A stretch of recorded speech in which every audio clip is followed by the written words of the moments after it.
I'm Ariana Grande. Hi, I'm Cynthia Erivo. And you're listening to the Broadway Podcast Network. Visit bpm.fm to discover more. The Sparkfile podcast may contain profanity and other adult content. Please use your discretion. When I bump into something that inspires me, I dump it in my spark file. Could be something that I want to make or how I want to be. I pump it in my spark file. I jump into my spark file. Let's open up the spark file. Welcome to the Spark File, where we believe that everyone is creative, but smart creative people don't go it alone. Hey, I'm Laura Camion. Hey, I'm Susan Blackwell, and we are creativity coaches who help people clarify and accomplish their creative goals. You ought to know that just by listening to this podcast, you're joining a warm and wonderful clan of creatives. But hold up. You might be asking yourself, what exactly is a Spark File? A Spark File is a place where you consistently collect all of your inspirations and fascinations. Every episode, we're going to reach into our very own Spark Files and exchange some sparks. And from time to time, we might even talk to some people who spark us too. And your mission, should you choose to accept it, is to take some of these sparks of inspiration and make something of your own. So without further ado, let's open up the Spark File. Hi, Laura. Hi, Susan. It's podcast day. I love podcast day. And I think it's a very special episode of the Spark File because I think you are sparking me. So special, Susan. I have got a spark for you. It's a bit of a dark spark. I love a dark spark. I know you do. And I really appreciate that because every now and again, a dark one springs forth from the depths of me. And today is that day. Good. So what I wanted to say up top is get ready for a bit of a wild ride. This is not the spark I chose. It is the spark that chose me today. Awesome. I was planning on writing about something else completely, but then I had a dream a couple nights ago that was so vivid, Susan, that it set me off on a whole new direction. Like I said, it's a dark spark, but it also includes an idea that I was going to share last year, but I never did. But it's all still swirling around in my head. So guess what? I'm going to pour all these goodies out on the table for you, and we'll get into it. I love it. Okay. Well, here we go. So a few nights ago, I had this very vivid dream. It was really creepy, and I feel like I should give a warning. The dream itself isn't violent, but this spark is going to veer into some true crime and violent crime. So if that is not for you today, that is a heads up. Awesome. And all of a sudden, I feel like really vulnerable sharing this dream. But in the end, I think this dream was a warning for me in some kind of way. So I'm going to share it. Okay. I'll say one more thing. It may not seem like it at first, but if you hang on to the end of this spark, which is admittedly held together by a tiny thread, I promise you, we will circle back to how all of this relates to your creativity and potentially how you might be inspired by it in your creative work. Okay. So let's get into the dream. In this dream, I was traveling to a remote location with a friend, like a farm or a ranch of some kind. I'm not really sure why, but when we arrived there, we're met by this small, kind British man. He greets us and he shows us around. And of course, I was charmed by his accent. No surprise there. He had glasses, thin hair. He was wearing a button-up shirt, short sleeves, with pens in the breast pocket, just as non-threatening as you can possibly imagine. Maybe middle-age-ish, small, shorter than me. So we look around and we start to get comfortable. And this man is talking to my friend about their acting career. And I decide, we've been traveling. I need a shower. So I take my clothes off. settle down, because it was not in any kind of sexual way. It was just like matter of fact. I'm just going to take my clothes off and get ready for this shower. But I stripped down and then I just kind of kept sitting and listening to their conversation. I didn't go anywhere. Right. So you're still in the dream. You're still in the same room. That's right. You don't go to the bathroom and take your clothes off. You're in the same room with them. Oh, no. I'm just there. Casually stripping. Got it. Yeah. I'm just like, I'm going to take my clothes off because I need to take a shower. Yeah. And then I get sort of like wrapped up in the conversation and I just sit there, in the nude. Yeah. Eventually, my friend went upstairs and the man turned to me and said, "And now let's talk about your acting career." And I said, "Well, that's nice, but I'm not pursuing an acting career." And he said, "Yes, but you could have one." And he proceeds to compliment me in a million different ways. And he mentions the name of this British casting director that I need to meet. And he's writing all these things down for me as though he's just being really helpful. I'm still naked, but it doesn't seem weird. It just seems like I'm relaxed and just hanging out and just taking in these kind compliments. Like in the dream, the being naked kind of represents just having like let my guard down. Yeah. Do you know what I mean? Totally. So he says he needs to run upstairs for a minute. He'll be back. He leaves his notebook with me. And I remember very clearly in the dream looking at his handwriting. It was like chicken scratches and sort of half sentences. It was weird, but there was enough there that in the dream I thought, yeah, I mean, these are kind of the basic bullet points of what we just talked about. In a few minutes, he comes back into the room and I don't look up at first. I'm still looking at the notepad, but then very gently, he sets this kind of small rifle on the bed beside me and it's pointed toward me and it's just out of my reach, but it's right beside him. And he also has these kind of handcuffs. They weren't metal though. They were weird. They were kind of like puffy, but I knew what they were. And I knew in this dream what was about to happen. And I had one of those moments where like everything collided in my brain at the same time. Like I think in the dream, I said, "Oh," like it all just kind of came together. And he said, "I know, we had a connection though, right? Ooh. Sometimes it goes that way." Oh, you're in danger, girl. And all of a sudden, I knew he had already killed my friend when he went upstairs. Uh-huh. And I said, "Is my friend?" And he nodded, yes. All the possible solutions ran through my head all at once. There was this feeling that like there's only one outcome here and it's not good. And then I woke up. Now, there are people who interpret dreams for a living. I am not one of those people, but I can tell you that I woke up with this overwhelming feeling regarding what the dream was about. I felt like it was a very strong warning to me that it is lovely to attract new and wonderful people into my life, but I also need to keep my wits about me and be a little more cautious and not trust people so easily. I thought of one of our clients, sweet Jennifer Rose, who recently we were in office hours and we were talking about something totally different, but she reminded me of that saying, open your heart wide and build a fence around it. So all day long, this dream stays with me.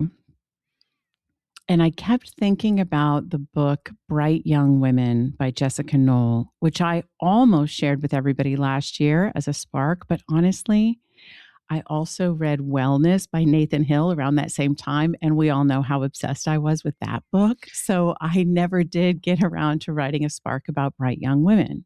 But I can tell you that I think about this book probably at least once a month.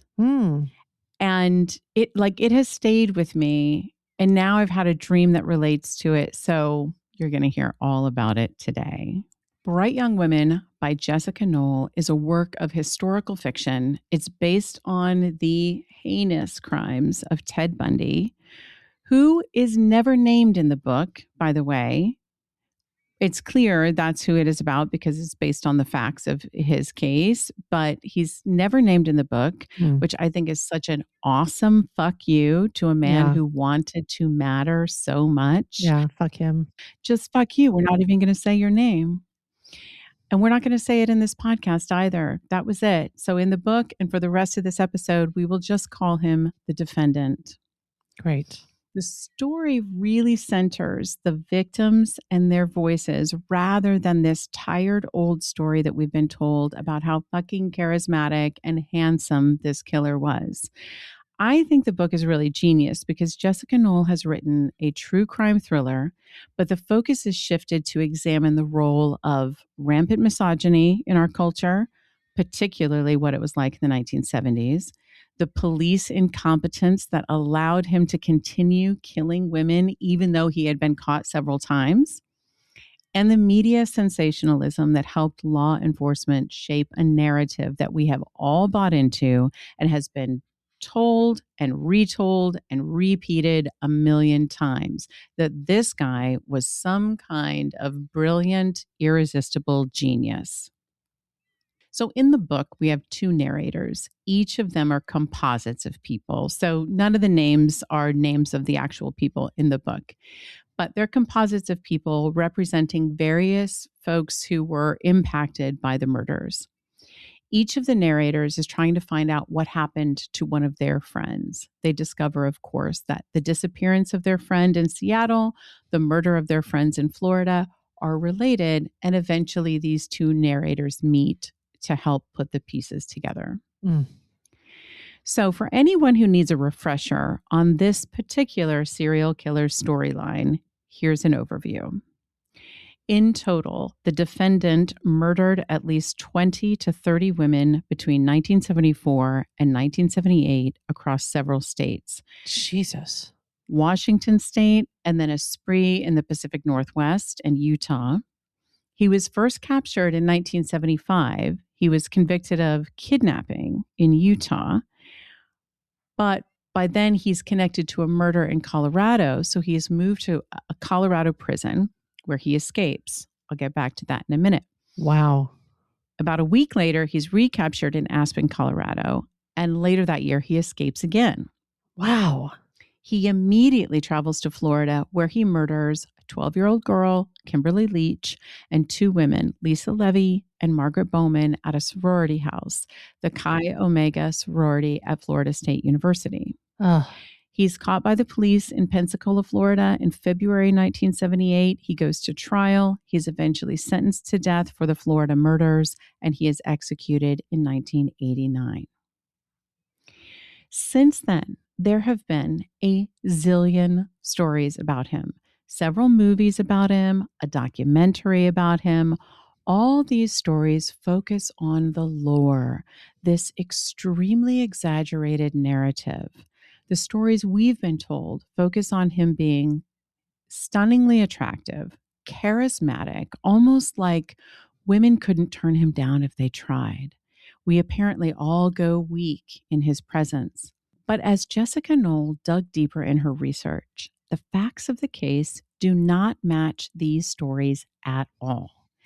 In actuality, if you talk to women who knew him or survived him, at best, he was described as nothing special, average, mediocre intelligence, mediocre looks, and personality. Pretty basic. At worst, he was described as someone you would know there was something off about, creepy. So while we've been fed a story that he was undeniably attractive in so many ways, what Jessica Knoll found was that that wasn't true about him, but it was true about his victims. The women he chose were exceptional and extraordinary. And I'll get to that in just a moment. So while the folklore surrounding him, the tall tales told by so many in the media and law enforcement, were basically that his charm was so effective, no woman could maintain her defenses with him around. In actuality, the facts are that his technique to ensnaring women was nothing to do with a woman being so smitten by his looks or his personality. How he did it was sometimes he dressed as a police officer to lure women in and make them feel safe. But more often, he preyed on the empathy of women by simulating some sort of physical injury or disability, asking for assistance or needing help in order to get close to potential victims. This whole ploy was later used in the plot of Silence of the Lambs, if you recall. There's a passage in the book about the morning after the sorority house killings. The main character in the book, our narrator, had to tell the sorority sisters in the house that two of their friends had been killed in that house last night. Here's the section that I underlined. Why? Someone asked straight away, her eyes dry. It was a gritted teeth why, the outraged kind that demands an answer. I read about us in the paper, the way we hurled the word why around the church service we attended later that morning. The press made it sound like the question was rhetorical, as though we wailed it melodramatically. But it was always a serious question. Why did this happen? One day we would get our answer, and it's not the one you think. Right here, right now, I don't want you to forget two things. He was nothing special, and what happened was not random. So the reality simply doesn't match the folklore we've been told about him. So why and how did we get these stories, and why do they keep being told? Thankfully, Jessica Knoll has offered a new and different perspective. One of the things she focuses on is the defendant's escape from police custody, not once, but twice in Colorado. Jeez. She points to this as perhaps the genesis of the folklore, because the real story would have made the Colorado police seem like the Keystone Cops. They had to say, this guy is so slick. This guy is so smart. You don't understand. This guy could charm his way out of anything. When in reality, he just charmed his way past the guards and the security in Colorado twice. Which makes me think of that scene in Team America where he goes, you're an actor. Act your way past those guards. Anyway, I mean, truly, the real stories of his escape make the law enforcement in Colorado look bad. Wow. The first time he escaped prison in Colorado, he had chosen to represent himself because he was a former law student. Did he graduate with anything? No, he just was a student for a little short while and was a law student. And he thought himself to be exceptionally smart. So the judge presiding on his trial decided to excuse the defendant from wearing handcuffs and leg shackles and had allowed him the opportunity to visit the courthouse law library so that he could research his case. One day, while taking a break from court during a preliminary hearing, the defendant spotted an open window in the library and decided to act. He would later describe the moment as simply, the guard went outside for a smoke, the windows are open, the fresh air is blowing through, the sky was blue, and I said, I'm ready to go, and walked to the window and jumped out. Wow. Genius, mastermind, clearly a mastermind. The second time he escaped the Colorado law enforcement, he employed the highly sophisticated plan we all used as teenagers. He created a decoy using books and blankets to make it appear like he was asleep in his bed, and proceeded to climb into the crawl space above his cell, crawled through the ceiling, dropped down into the jailer's apartment, and from there he simply walked out the front door. Wow. Yeah, mastermind. Again, Jessica Knoll presents this all as potentially ground zero for the stories we have now spent 40 years being told about this sociopath. One of the characters says in Bright Young Women, Law enforcement would rather we remember a dull man as brilliant than take a good hard look at the role they played in this absolute sideshow. And I am sick to death of watching them in their press shirts and cowboy boots, in their comfortable leather interview chairs, in hugely successful and critically acclaimed crime documentaries, talking about the intelligence and charm and wiliness of an ordinary misogynist. This story is not that. The story is not that. In another section of the book, a woman who was the friend of one of the victims, who was last seen leaving a crowded beach in Seattle with the defendant, said this: "There was a group of high school girls within earshot of Ruth on the day that he approached her, and they reported to the police that she clearly found him annoying, though she still agreed to leave the beach with him. Another almost victim grumbled to her friend that she was pretty sure she was about to go dance with a felon as she begrudgingly accepted his request for a dance at the nightclub next door to the sorority house the same night of the murders." Ugh. Women got that feeling about him, that funny one we all get when we know something isn't right, but we don't know how to politely extricate ourselves from the situation without escalating the threat of violence or harassment. That is not a skill women are taught, the same way men are not taught that it is okay to leave a woman alone if what she wants is to be left alone. The character in the book goes on, "No one was lost or struggling or unhappy, all of the things that predators usually seek out in their victims because it makes them vulnerable, and vulnerable people are easier to subdue." I've thought about this for so long. I've tried to make sense of how someone who didn't stalk his victims in advance ended up going after the best and the brightest. And I think that's it. The thing they all had in common, a light that outshone his. He targets college campuses and sorority houses because he's looking for the cream of the crop. He wants to extinguish us. We are the ones who remind him that he's not that smart, he's not that good looking, and there's absolutely nothing particularly special about him. So just to give you a taste of how the men and the media in this story glorified him, let me share a few true examples. At the defendant's trial in Florida for the sorority house murders, the defendant declined all public defenders that he was offered and again decided to take the lead in his own defense. And the story got told in the papers like this. This is from the Tallahassee Democrat newspaper. The headline was, "The defendant making judicial gains," and included comments like, "The defendant appeared relaxed and confident in his own defense, asking articulate, well-contemplated legal questions in a calm, deliberate voice." The article called him a fit young man who has succeeded in putting the prosecution on the defense. Now, what was rarely mentioned is that he had a legal team, including one incredibly competent woman, and the way that that team had to work with this man in order to keep him satisfied reminded me of the people who have to work with the person in the Oval Office right now. In the book, Knoll describes the trial, the way the team had to manage him by calling inconsequential witnesses to the stand just so that he could parade around having someone to question without actually torpedoing his own defense, would later remind me of a toddler given one of those play cell phones, because that's what all the adults have, and he is not a baby.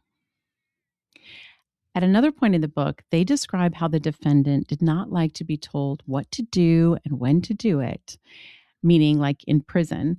And once he jammed his jail cell keyhole with toilet paper so the guards couldn't get in when they arrived to escort him to his arraignment. For this, he was called cunning and clever in local newspapers. In the New York Times, he was described as a, quote, terrific looking man with light brown hair and blue eyes, rather Kennedy-esque. During the trial, the judge, Susan, the judge, referred to the defendant at various times as young man, cowboy, compadre, partner. And here's the kicker. At the sentencing, the judge told the defendant that someday soon, a current of electricity would pass through his body until he was pronounced dead by the warden, and added, quite absurdly, "Take care of yourself." The judge says, "I say that to you sincerely. Take care of yourself. It's a tragedy for this court to see such a total waste of humanity that I've experienced in this court. You are a bright young man. You'd have made a good lawyer, and I'd have loved to have you practice in front of me. But you went another way, partner. Take care of yourself. I don't have any animosity, and I want you to understand that." Ugh. Let's talk about the loss of humanity. Let's talk about the 20 to 30 women whose lives were taken by this asshole. My God. So then the judge allowed the defendant to address the court just because he wanted to, which he did for 34 minutes, professing his innocence. Oh my God. The author writes this: "If you had placed him on a street corner in dirty rags, people would hurry past with their heads bent, strenuously avoiding eye contact with the madman." Very frustratingly, there's a documentary on this whole court case that does not include that 35-minute crazy rant. Again, because it doesn't fit the narrative that this guy is some kind of savant. Instead, according to the author, the defendant flaunted his true nature with audacious displays of ineptitude time and time again. We should be irate that effort and money has gone in again and again into dusting off the story and telling it for a new generation, only for the filmmakers to wear the same blinders as the men who wrote the headlines 40 years ago. So part of the beauty of this book to me is how Jessica Knoll manages to illustrate how this folklore came to be and who gained from the story being told this way. Law enforcement could save face, newspapers could sell papers, movies could sell tickets. Yes. And as women, we were sold a brand new fear. The idea that gorgeous, brilliant, charming men among us could be serial killers, and we would have absolutely no indication that anything was off about them. But there's so much more to the story. It feels like we're trained to constantly be thinking about both the impossibility and the possibility of something like this happening to us. Like, chances are it won't, but as we're walking alone in a parking lot, we all know the odds aren't zero. One of my favorite things about this book is how it made me think differently about the victims of all kinds of crimes and how often we're told that they were somehow weak or they were targeted because they exhibited weakness. But this story imagined that these women were the brightest among us. But that too feels scary. So I want to return to my dream for just a moment and how I was certain that this was a warning for myself about how I needed to be careful with the energy that I put out there and who I attracted into my life, keeping my guard up.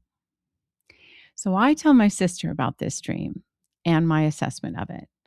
And she says, who do you think that warning was from? Just out of curiosity. And I'm like, well, me. I think it was my intuition. And she's quiet for a minute and she says, you think there's anyone else that warning could have been from? And I say, you mean like mom? Because my sister, who obviously knows firsthand the relationship I have with my mom, reminds me that this sounds a lot like the kind of things my mom would say to me to get me to dial down my personality or keep me from what we call the crime of outshining. Right before I moved to New York, my mom chastised me in public in front of other people saying, if you go around smiling at strangers like that in New York City, you're going to end up dead in a dumpster within a week. Oh, that was rough. And of course, I know now it has more to do with her fears than mine. but, there's validity in her fears. But my sister's point was, isn't it possible that this warning was from the fearful side of me that was taught that I need to tone it down and try not to be so, me, I guess. I'm not saying that there aren't strong arguments for a nugget of truth in both versions of this story or interpretations of this story, but that is exactly what leads me to my what do we make of it? Think of all the stories we've been told. That old adage, there are 3 sides to every story, yours, theirs, and the truth. And I actually think there's way more than 3 sides to every story. So if that's true, then there are an infinite number of ways to retell or reimagine all of the stories that we have absorbed. Newton's law of motion, right?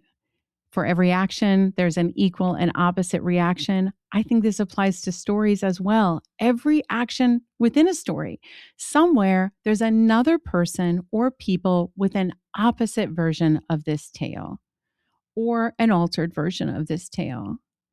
There are limitless creative ideas that open up when you imagine telling a story from a different perspective or point of view. Or, like in the case of Jessica Knoll, you listen for the voices that are missing in an existing story. You give them space and a platform to tell their version of the story. This is so often true of many different groups in history that are predominantly left out of the stories, little to no mention of what they were doing, how they were contributing, or how things affected them. So even though this is a little bit of a dark spark, I would love it if it simply helped to open our minds to alternate possibilities. We can believe the stories that have been told to us, but we can also imagine the versions that have not been told. We can assume the worst will happen, or we can open our minds to the opposite. At one point in the Bright Young Women's story, our narrator is given a book, A Statistician's Guide to Black Swan Events. Most people have only heard the term Black Swan as related to ballet, where it's a character in Swan Lake representing the duality of good and evil. That's not this. According to this book, a Black Swan event is a highly improbable event, but also one that, upon closer examination, was predictable. The sinking of the Titanic is an example of one. So is World War I. These are outcomes that are referred to as outliers on an economist model. And you can imagine that violent crime has a certain predictability to it as well. This character goes on to say, but not all Black Swan events are bad. Some people use the models to play the stock market and get filthy rich. The point is that nothing can be predicted, really, and you want to be sure to expose yourself to luck, too. Things can go catastrophically wrong, but they can also go so right as to be profoundly transformative. In fact, the book emphasizes through some key relationships that sometimes certain people are your Black Swan event. And if I listen to my mother's warning, I might have missed out on meeting some extraordinary people and having some extraordinary experiences. So I will take the warning I received with a grain of salt from this stream and consider a version of being that both keeps me safe to the degree that I can control that and allows for the possibility of profound transformation and extraordinary outcomes. Laura, that was spellbinding. And I love that book. I love that book. I love that book. And I love it as a spark for what is a way into a story, what dimensions of stories haven't been told. I think that's a brilliant way in. If you're a writer and you're listening to this, listen to what Laura Camian is saying. I mean, I think it's a really imaginative point of entry. Thank you, Suze. I think that it's akin to a spark that we did recently called Creation by Recombination, right? Where anybody who's like, oh, that story's already been told. Yes. Yes. Every story's already been told. And what Jessica Knoll did was like, maybe there's a totally different way to tell this story. Maybe there's a totally different point of view to this story. Maybe most of this story is kind of bullshit anyway, and there's a whole different version.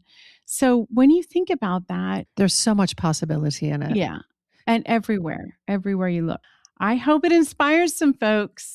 It's great. Thanks for bringing that book back to my consciousness. And thank you for bringing up this idea of just a different way into storytelling. Whose story have we not told? What perspectives are yet to be told? I just think it's fantastic. Thanks, Suze. I appreciate that. It's a goodie. I guess that's it. This episode of The Spark File was made on the lands of the Lenape and the Mohican people. And as always, we hope it put another bunch of sparks in your file. Listen, if there's a spark you'd like us to explore, or if you'd like to learn more about how to coach with us to accomplish your creative goals, you can email getcreative@thesparkfile.com or reach us through our website, thesparkfile.com. We'll even happily take your feedback, but you know the price of admission. First, you need to share a creative risk that you have taken recently. You can follow us on social at The Spark File, and be sure to subscribe, rate, and 5-star review this podcast. It really helps other listeners to find us. Also, if you like this podcast, we hope you'll share it with people that you love. And if you didn't like it, you can flip the script right on out of here. Bye. Bye. Something lights you up and gets your creative sparks flying. We're writing you a forever permission slip to make that thing that's been knocking at your door. It's your turn to take that spark and fan it into a flame. You know, you got to take it and make it, friends. Make it. When I bump into something that inspires me, I dump it in my spark file. Could be something that I want to make or how I want to be. I pump it in my spark file. I jump into my spark file. Let's open up the spark file.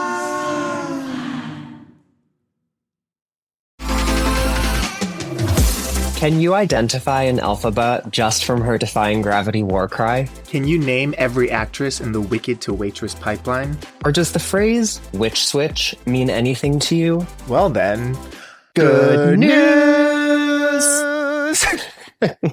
My name's Quincy. And my name's Kevin. And we're the hosts of Sentimental Men. We're here to talk, and maybe scream, about our favorite women in musical theater, the witches of Wicked. So if spending a Friday night in a no-good deed rabbit hole on YouTube sounds like your idea of a good time, then Sentimental Men is the podcast for you. And with guests like Jessica Vosk, Lucy Jones, and Stephanie J. Block, chances are we've already got an episode with your favorite alphabet. Or Glinda, like Laura Bell Bundy, Brittany Johnson, and Mackenzie Kurtz. So pause your riff compilations, put down your copy of The Grimmery, and give Sentimental Men a listen. You can find us on the Broadway Podcast Network or wherever you listen to podcasts. It's tax season, and at LifeLock, we know you're tired of numbers. But here's a big one you need to hear. Billions. That's the amount of money in refunds the IRS has flagged for possible identity fraud. Now here's another big number. 100 million. That's how many data points LifeLock monitors every second. If your identity is stolen, we'll fix it guaranteed. One last big number. Save up to 40% your first year. Visit LifeLock.com/podcast for the threats you can't control. Terms apply.